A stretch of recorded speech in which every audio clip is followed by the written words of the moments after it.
Y la ponencia es bastante interesante porque va a explicarnos cómo enfocar el tema de la externalización. Michel, por favor. Muchas gracias. Gracias, Sergio.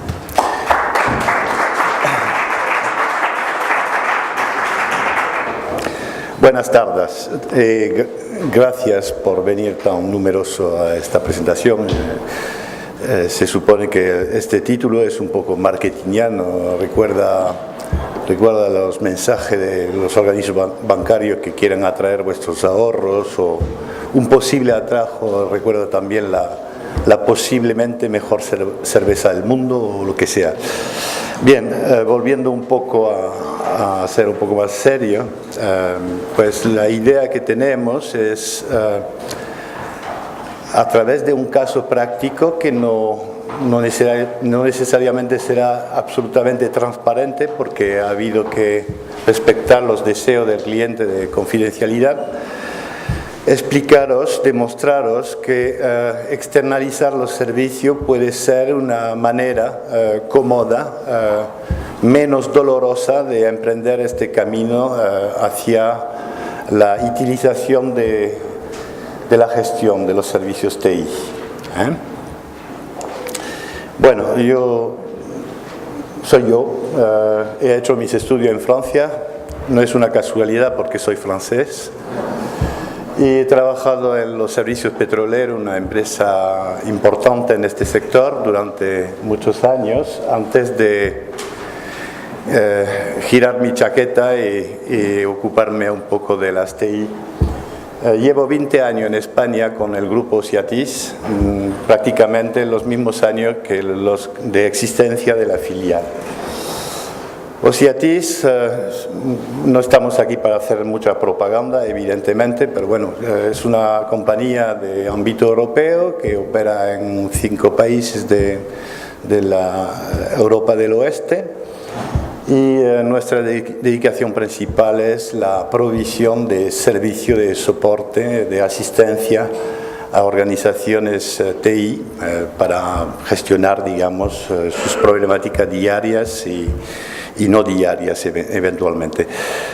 Complementariamente, no accesoriamente, como nuestra especialidad sería la gestión de los servicios TI, hemos desarrollado competencia a través de un departamento de ingeniería que implementa todas las tecnologías, o la mayoría de las tecnologías que dan soporte a esos procesos de gestión. Muy bien, entrando en el qué de la cuestión, ITIL para qué, evidentemente es una pregunta que no os voy a hacer porque sois un auditorio o un público muy cualificado. Venís a los congresos de la ITSMF, con lo cual sabéis contestar a esta pregunta. En estas transparencias, bueno, estas slides ya no son transparencias, perdona, pero es que tengo muchas horas de vuelo y me acuerdo de cómo se llamaban antes. En esas slides intento escenificar un diálogo un poco simplista entre un director general que lee y que se informa de las modas y habla con su CIO o su DSI, le dice de qué va esto de ITIL. Y el CIO sabe algo de ITIL, pues le propone esas pinceladas de buenas razones para utilizar ITIL. Bueno, pues ITIL también es una manera de pasar del caos a algo un poco más controlado, de manera de gestionar puramente reactiva a una manera ya más racionalizada y proactiva. Pero bueno, el DG ha dicho, vale, adelante, y ya se toma la cabeza el DSI porque, por poco que sepa de ITIL, hay un proyecto con ciertas dificultades. Y hace, no sé, 5 o 6 años estaba oyendo el presidente de la época de HP España que decía del dicho al hecho hay un trecho, así que he retomado este lema muy familiar a todos, para enumerar, digamos, lo que es un poco el menú, el plato fuerte que se presenta a quien quiere implementar ITIL en la empresa. Unas cuantas problemáticas, evidentemente, que que es mejor prever para evitar que te pille el toro se llama dinero, o el toro se llama plazo, o el toro se llama fracaso. Así que, como en todo viaje, en todo camino, pues hay que saber de dónde arrancamos. Muchas veces visualizamos muy bien dónde queremos ir, pero hay que saber de dónde arrancamos, y algunas veces esta evaluación, este diagnóstico no está hecho en las empresas. Luego hay la cuestión de los objetivos y la estrategia, es decir, bueno, pues dónde vamos. Hay que tomar ciertas opciones, hasta dónde queremos implementar ITIL, qué nos conviene de implementar. Vamos a empezar por los conceptos que están atados a la versión 2 de ITIL, o ya atacamos directamente la versión 3 para estar al día. Y la estrategia, yo visito cliente en el día a día, y como esas problemáticas son comunes en todas las organizaciones, escucho a algunas personas además bastante expertas que se preguntan por dónde comenzar. Es decir, voy a empezar a implantar un proceso de gestión de incidencia, un helpdesk, un service desk, o todos mis incidentes, o la gran mayoría de mis incidentes, los provoco yo por una mala gestión de cambio, con lo cual me voy a atar a montar un proceso de gestión de cambio serio, y pues eso implicará que tenga que tener una gestión de configuración también. En fin, las opciones son diversas, y digamos que llegar a implementar ITIL es difícil. Es un proyecto complejo. Hay un trecho, sí, un camino muy accidentado.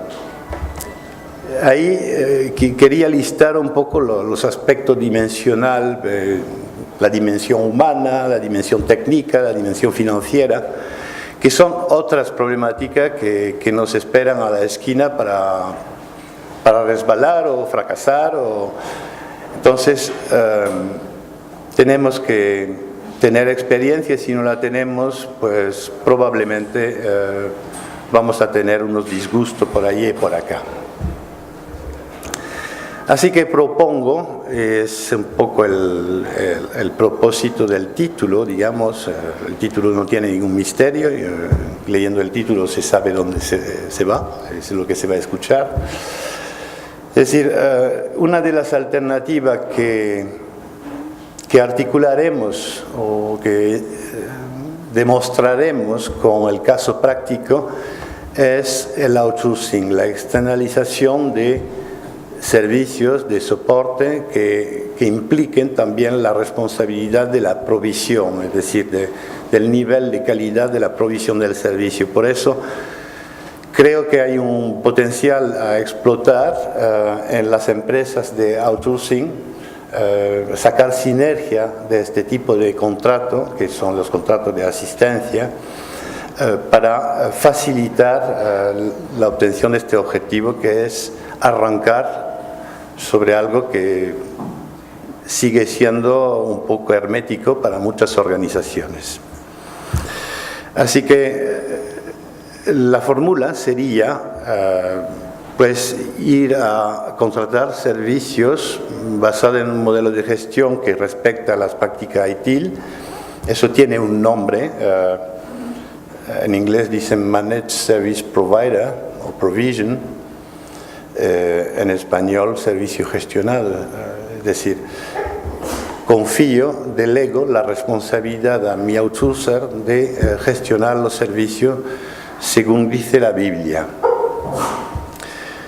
Esos servicios, la elección de los servicios que voy a externalizar depende de lo que yo defino en mi organización como estratégico. Estratégico me lo querré guardar un poco bajo mi ala. Lo que no es, pero que sí consume mucha energía en las organizaciones, esos servicios tipo centro de atención a usuario, gestión de incidencia, petición, tienen un alto consumo de energía en coordinar, en seguir. Son los servicios se hablaba de commodities, es decir, un poco como el agua, la electricidad, es decir, no podemos vivir sin ello, pero tenemos que delegar esas cosas a gente para hacernos la vida un poco más fácil. Y evidentemente pues hay que definir el nivel de servicio que queremos, ANS o, bueno, SLA o OLA, Operation Level Agreement, y estar seguro que hay un sistema de gestión de la calidad detrás de todo eso. Hay una parte importante en esta alternativa que es el modelo de relación. Y ya, digamos, al final, cuando haré mis recomendaciones o conclusiones, diré, digamos, lo que es importante. Pero este modelo de relación tiene que ser fluido y permitir una buena interlocución, una buena interacción entre lo que es la organización que aporta los servicios externalizados y la organización interna. Hay que tener pasarelas de confianza. Bueno, entramos en el caso práctico. El candidato es una empresa española, una empresa de aquí, que ha tenido y tiene un crecimiento externo basado en la adquisición de empresas en diversos países de Europa del Oeste, con lo cual tiene ya una población de 1.200 usuarios informáticos y tiene que enfrentarse a la problemática de que hay 5 idiomas. Pues hay franceses que no hablan pito de español, y hay ingleses y hay italianos, y tienen varios sistemas como consecuencia de este crecimiento. Tienen la mezcla de sistemas de información, varios ERP, tienen un departamento TI interno desbordado y probablemente constituido de perfiles técnicos más que de perfiles de manager. Es decir, la fibra management no está muy desarrollada. Hay gente muy buena técnicamente, pero la visión management no está profundizada. Están en un pseudo caos de gestión reactiva e inercial. No se mide absolutamente nada. Pues son situaciones clásicas que supongo que más de uno de vosotros habéis visto. Bueno, hay las barreras lingüísticas y se sabe muchas cosas sobre la empresa, el business de la empresa, las TI de la empresa, pero todo está en la cabeza de los señores de la empresa, es decir, la gente con más antigüedad. No hay prácticamente nada escrito, y eso eventualmente lo descubrimos. ¿Sabe? El cliente que porque tiene un poco vergüenza, dice: sí, tenemos procedimientos. Y muéstrame tus procedimientos, no hay nada, no hay ningún documento que soporte la declaración. Bien, los objetivos de esta buena gente: mejorar la disponibilidad de los servicios TI, unificar su sistema de información, ¿por qué no? ¿Cómo no? Reducir, racionalizar los costes, siendo que la perspectiva de dar soporte a esta nueva empresa multinacional plantea seria duda de cómo lo van a hacer y a qué coste. Y enfocar lo más posible sus propios recursos sobre los negocios de la empresa, que creo que las TI están para soportar los negocios, pero no es un fin en sí, es un medio.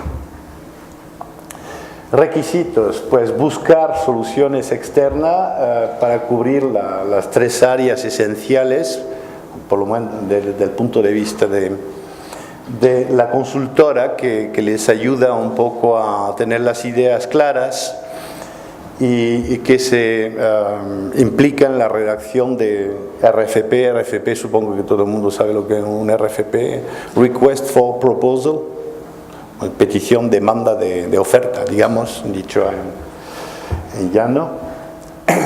Y entonces hay 3 áreas: soporte al usuario, infraestructura distribuida, gestión centralizada de los sistemas, gestión de aplicaciones, que dan lugar a 3 demandas de oferta. Valoración de proveedor, voy a pasar muy rápidamente, pero básicamente cuando bueno, Ociatis fue elegido para el lote Service Desk Desktop Support, y cuando les preguntamos por qué nos han elegido, pues básicamente eso sería la respuesta. Les damos un modelo de gestión muy utilizado, pero no utilizado de Wikipedia, digamos, porque hacen participar los consultores a evaluar las propuestas. Hay credibilidad, nuestra oferta es competitiva, evidentemente el dinero manda, y tenemos un modelo de relación, representamos gráficamente un modelo de relación muy abierto, muy flexible, sabiendo de que esta gente tiene que progresar rápidamente.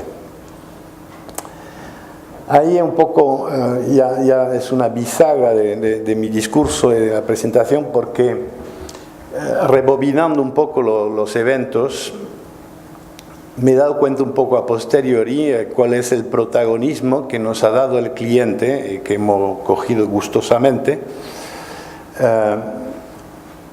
tácitamente y también por razones de timing. Fuimos los primeros contratados y el cliente nos otorgó, nos transfirió una muy importante responsabilidad sobre el funcionamiento de la gestión de las TI.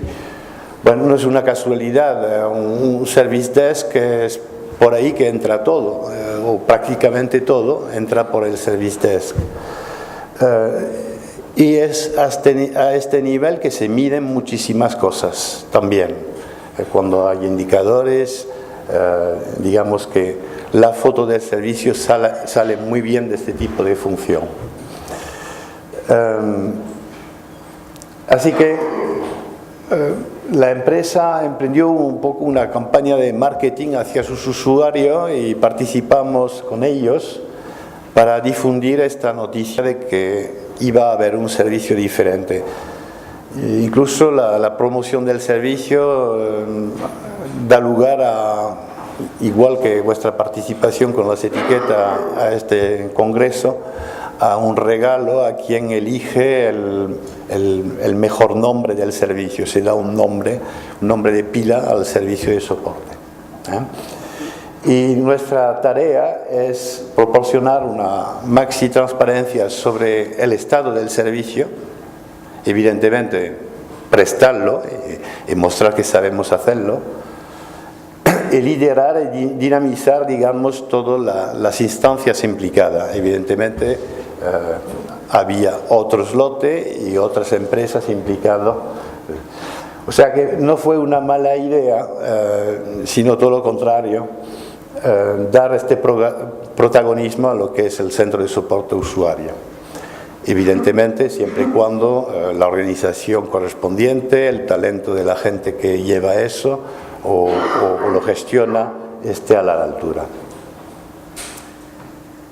Los incentivos de los quick wins. Los quick wins son estos beneficios rápidos que cosechamos, y la verdad es que partiendo de una situación de profano, de neófito, yo diría, del lado cliente, los comités de seguimiento, bueno, el comité de lanzamiento, diversos y variados, todo el proyecto de lanzamiento del servicio y los comités de seguimiento hacen que muy rápidamente empezamos a hablar ITIL. Bueno, pues tenemos un interlocutor que ha adoptado el vocabulario ITIL, y eso ya es un gran beneficio, porque muchas veces en el interfase proveedor-cliente hay todos esos malentendidos de hablar de una cosa que no corresponde a la misma cosa en la mente del otro, o diversas maneras de medir las cosas, es decir, no creer que se mide esto cuando en realidad se mide otra cosa. Así que sintonizamos bastante sobre el marco ITIL y todos sus conceptos. Rápidamente, digamos, el DES funciona bastante bien, obtenemos resultados contundentes, digamos, respecto a la situación anterior, y tenemos todo lo que hace falta para analizar, evaluar y hacer un diagnóstico más allá de nuestro propio oficio, digamos. Es decir, ver qué hay detrás que no va también para realmente llegar a un modelo racional con flujos de trabajo que fluyen sin obstáculos. Cuando un service desk escala una incidencia a otra instancia, ahí se puede quedar hasta morirse si la otra instancia no está en el mismo barco remando en la misma dirección. Entonces, a partir de ahí pasa un fenómeno que yo he bautizado, quizás resulta un poco hermético a algunos de vosotros, el efecto proselitismo. Vamos a ilustrar un poco lo que podría ser el proselitismo del neófito, es decir, el fumador que deja de fumar, el día siguiente que ha dejado de fumar, intenta convencer a todo el mundo que hay que dejar de fumar. Pues el cliente se sube al carro, como digo un poco vulgarmente, y se convierte en el motor de la progresión, es decir, ya quiere más ITIL, ya quiere... Y va adelante, es decir, nos empuja al crimen un poco, porque claro, es un recién adepto a ITIL, no ha entendido necesariamente todo, nos viene con algunas peticiones de pues hoy ahora estáis en 60% de resolución en primera instancia en el helpdesk, yo quiero 80. Digo, bueno, pues quiero 80, ¿vale? Pero quizás no sea tan fácil obtener 80, porque nuestro team es todavía un poco green sobre vuestro business y sobre vuestras aplicaciones, porque realmente estamos proveyendo un soporte funcional a los usuarios.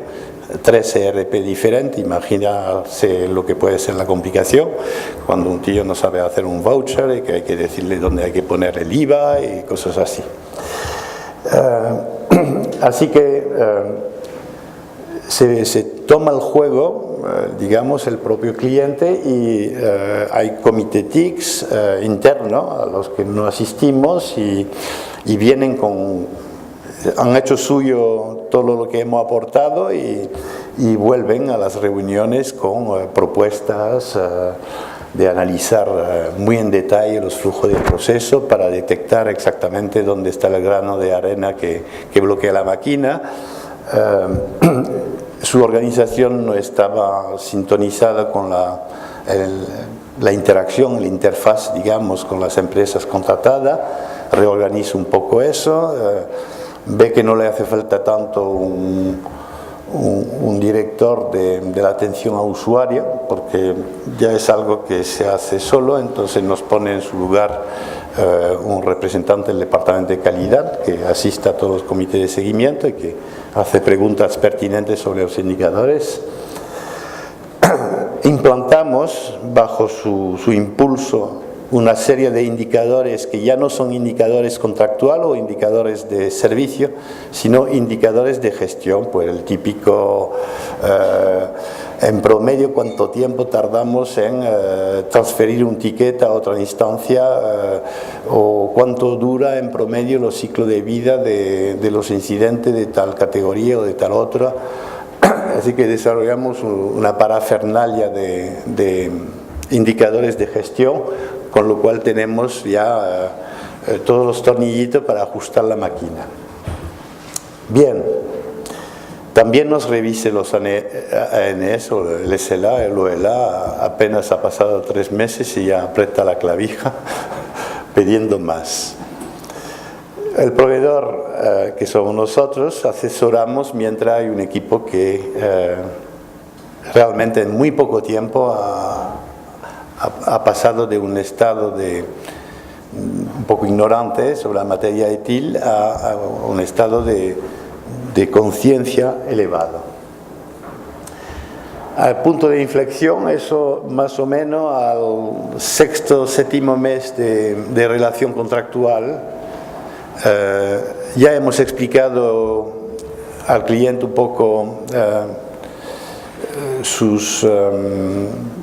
su sus excesos, digamos, le explicamos que 80% de resolución en primera instancia, si lo quiere, lo puede tener, pero pagando, porque esto afecta a otros parámetros. Nosotros hemos hecho una oferta evidentemente basada en un modelo eficiente que mutualiza el personal entre las lenguas, y hay que mantener un nivel de atención telefónica muy bueno. Está claro que si la gente se tarda media hora en cada ticket, ya van a dejar de atender el teléfono. Entonces, con lo cual hay que poner mucho más operadores. Y empezamos a tener, digamos, a ver un cliente que llega con la cara muy alegre en las reuniones de seguimiento, porque la gente entra en religión y, digamos, los mensajes alentadores llegan, los servicios informáticos funcionan, todavía hay muchas cosas que hacer, hay un régimen de crucero estable, unas bases culturales de la empresa ya, un sustrato sobre el cual se puede sembrar, una visión mucho más integrada, porque ITIL es un todo y hay interacción entre procesos, no puede haber gestión de problemas sin que haya una gestión de cambio, quizás no puede haber gestión de cambio sin que haya gestión de configuraciones, y todo eso va emulando un poco el modelo que se va integrando. O sea, última frase, ITIL ya está encarrilado. ¿Okay? Hemos vencido el momento inercial del que no sabe nada y no hace nada, y solo hace falta mantener la dinámica. Era el propósito de esta presentación, demostrar de que a través de este fenómeno osmótico que pasa con los hombres, finalmente hay una presentación un poco más tarde en el día que habla del P de persona. Al fin y al cabo, cuando estamos frente a un proyecto, es la materia humana que es la más crítica a gestionar, y supongo que profundizarán en este aspecto. Entonces, el outsourcing o la externalización de servicio, tácticamente concebido, ideado, es decir, sabiendo bien qué tipo de proceso o de servicio se quiere externalizar, se puede ir de poco a mucho, pero aunque sea poco, que sean 5 o 6 procesos ITIL de tipo soporte, service support, service provision, como medición de nivel de servicio, que es absolutamente un must, es una eficaz palanca para entrar de pleno, digamos, en la práctica de ITIL, cuando es un mundo que para mucho, cuando desembarca la necesidad de montar todo eso, hay un poco de vértigo, digamos. ¿Okay? Así que yo voy listando un poco las bonanzas del modelo o de la fórmula. Aporta la visión del practitioner. Evidentemente la empresa de outsourcing tiene que mostrar tarjeta, ¿qué quiere decir? Perdón, eso no estaba previsto. Que sea un referente en servicios y que ya pueda demostrar que gestiona su servicio, es decir, que el servicio es un black box para el cliente donde entran cosas y salen cosas bonitas. Aunque black box no quiere decir oculto, tiene que ser transparente. Así que facilita la implementación transversal de los procesos y de los interconectores entre procesos ITIL. Y bueno, este último es que finalmente, ¿qué cuesta más? ¿Un servicio gestionado o un servicio no gestionado? Hay muchas empresas que siguen un poco con el modelo, me lo voy a gestionar y voy a alquilar mano de obra cualificada, que es el modelo de body shopping. Si en body shopping hay que contratar un service manager, finalmente el coste va a ser el mismo, el body shopping contra el modelo managed services. Eso quiere decir que finalmente por el coste de la externalización tenemos unos beneficios inducidos sin mayor coste por tener presente en la empresa una empresa que da soporte y que practica ITIL en el día a día, os muestra ITIL en tamaño real. Una solución, bueno, yo digo un posible atajo porque acorta las distancias, y posible, yo no pretendo que sea la solución para todos, pero creo que hay muchas empresas que podrían, muchas organizaciones que se podrían beneficiar de este modelo. Último consejo para proceder, si después de esta presentación estuviera motivado en recurrir a este tipo de fórmula, pues hay que hacer un RFP, una especificación de servicio. No es tan complicado. Las de nuestro cliente tenían 10 páginas, con lo cual no es beberse el mar.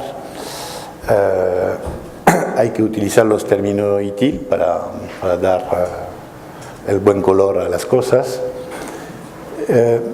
En la externalización hay que identificar lo que es crítico desde el punto de vista de la gestión, es decir, todos esos commodities de los que os he hablado antes, definir el perímetro de lo que quiero externalizar. Señalo que la formación ITIL para manager y personal hay que preverla porque para manager se puede hacer en una mañana un poco larga. Los managers no se certifican, primero porque tienen miedo de no aprobar el examen, entonces mandan a los técnicos. Y bueno, el prestatario, un referente en temas ITIL, y esto, construir una relación de partnership, es decir, ya está un poco muerta la idea del cliente del proveedor, el cliente que martiriza al proveedor, es decir, hay que establecer puentes de relación muy fluida, y el especialista al fin y al cabo es la empresa que aporta el servicio. Otra cosa es que nos hayamos equivocado en la selección de la empresa, pero ahí hay verdaderos especialistas soportados por otros especialistas que realmente pueden dar buenos consejos y pueden ayudar.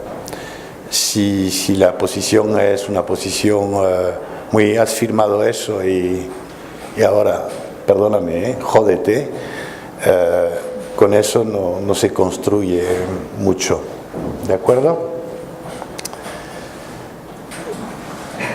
ITIL necesita también, lo estábamos hablando en la acera hace algunos minutos con unos proveedores, necesita buenas herramientas.